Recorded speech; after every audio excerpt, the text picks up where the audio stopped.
இலங்கை தமிழரசு கட்சியினூடாக கரைத்துறை பற்று பிரதேச சபைக்கு தெரிவு செய்யப்பட்ட சின்னராசா லோகேஸ்வரன் கட்சியின் முடிவை மீறி செயற்பட்டமையினால் கட்சியின் உறுப்புரிமையிலிருந்து அவர் நீக்கப்பட்டுள்ளதாக அறிவிக்கப்பட்டுள்ளது. இலங்கை தமிழரசு கட்சியின் பொதுச் செயலாளர் ஜனாதிபதி சட்டத்தரணி M.A. சுமந்திரனின் கையொப்பத்துடன் இந்த கடிதம் வெளியிடப்பட்டுள்ளது.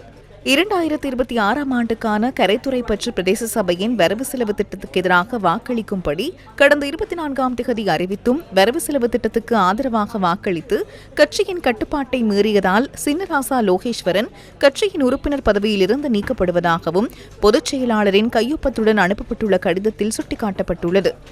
இதனிடையே வரிதாக்கப்படும் சின்னராசா லோகேஸ்வரனின் வெற்றிடத்தை நிரப்புவதற்கு நடவடிக்கை எடுக்குமாறு முல்லைத்தீவு தெரிவத்தாட்சி அதிகாரிக்கு கட்சியின் பொதுச் செயலாளரால் கடிதத்தின் மூலம் அறிவிக்கப்பட்டுள்ளது.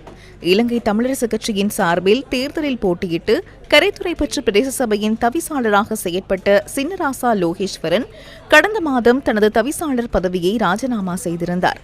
21 உறுப்பினர்களை கொண்ட கரைத்துறை பற்று பிரதேச சபையில் எந்த ஒரு கட்சியும் பெரும்பான்மை பெறாத நிலையில் தவிசாளரின் பதவி விலகலை அடுத்து புதிய தவிசாளருக்கான தெரிவு கடந்த 22ஆம் தேதி திங்கட்கிழமை இடம்பெற்றது. இதன்போது நடைபெற்ற ரகசிய வாக்கெடுப்பில் தேசிய மக்கள் சக்தியின் இமக்குலேட்டா புஷ்பநந்தன் 14 வாக்குகளை பெற்று தவிசாளராக தெரிவு செய்யப்பட்டிருந்தார். இந்த நிலையில் 2026ஆம் ஆண்டுக்கான வரவு செலவு திட்டம் நேற்றைய தினம் சமர்ப்பிக்கப்பட்டு நிறைவேற்றப்பட்டது. இலங்கை தமிழரசு கட்சியின் உறுப்பினர் சின்னராசா லோகேஸ்வரனும் இந்த வரவு செலவு திட்டத்துக்கு ஆதரவாக வாக்களித்திருந்தமை குறிப்பிடத்தக்கது. நேற்றைய வாக்கெடுப்பின் பின்னர் சின்னராசா லோகேஸ்வரன் இவ்வாறு கருத்து வெளியிட்டார்.